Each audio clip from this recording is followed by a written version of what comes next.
वहीं सर मैं एक चीज और जानूंगी, जिस प्रकार से आप लगातार बाढ़ के जो क्षेत्र हैं वहां का निरीक्षण करते दिखाई दे रहे हैं और लगातार जो बाढ़ प्रभावित लोग हैं उनको भी राहत प्रदान करने का कार्य कर रहे हैं।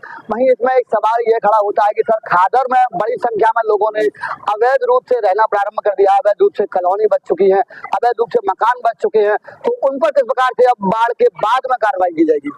देखिए, इससे संबंधित जो संस्थाएं हैं उनसे बात करके, उनके साथ बैठक करके इस पे लगाम लगाने का प्रयास तो जरूर किया जाएगा। नमस्कार, आप देख रहे हैं अपनी मथुरा न्यूज और मैं हूं आपके साथ में प्रतीक चतुर्वेदी।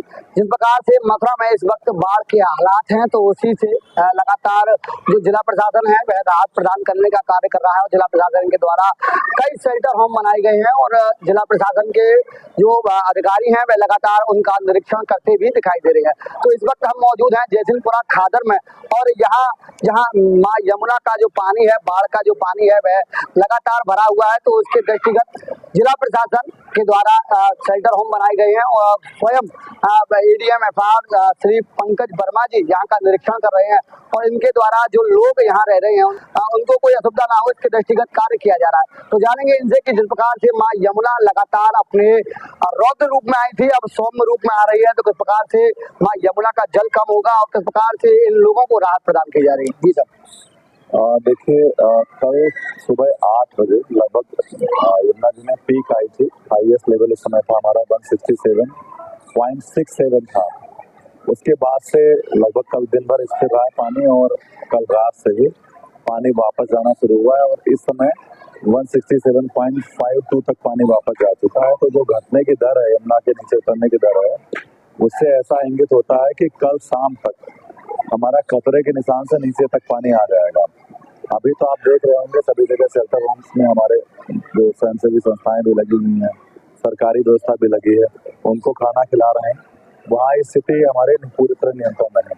अब हमारे सामने चुनौती थी, जो लोग बाढ़ क्षेत्र में फंसे हैं तो वहाँ हर जगह टीमें बना बना के नाव पे खाना रख के भिजवाया जाना, साथ साथ आज से हम दवाएं भेजने का भी हम प्रयास कर रहे हैं। खाने के साथ साथ पानी भी भेजा जा रहा है। वृंदावन में हमने दूध की सेवा भी शुरू कर दी है कल से। अब जो अगली चुनौती होगी पानी उतरने के बाद की, जो हमारे जिन गलियों में, जिन घरों में पानी गया है, जा चुका था, उनमें हमें सफाई कराना, बीमारी फैलने से बचाना, ये बड़ी चुनौती होगी। तो उसके लिए जिलाधिकारी महोदय ने निर्देशित कर दिया है, जो डीपीआरओ की टीम है, ग्रामीण क्षेत्र के सफाई कर्मी है, जो अन्य नगर पंचायतों के सफाई कर्मी है, उन सबको बुला के इन वार्डों में लगाया जाएगा। जैसे खतरे के निशान से पानी उतरेगा, सभी गलियों में कीचड़ सफाई, एंटी लार्वा छिड़काव, फॉगिंग, ये सारी मल्टी लेवल कार्रवाई शुरू की जाएगी। इसके साथ साथ पशुओं के लिए हम लोग मल्टी लेवल पे काम कर रहे हैं।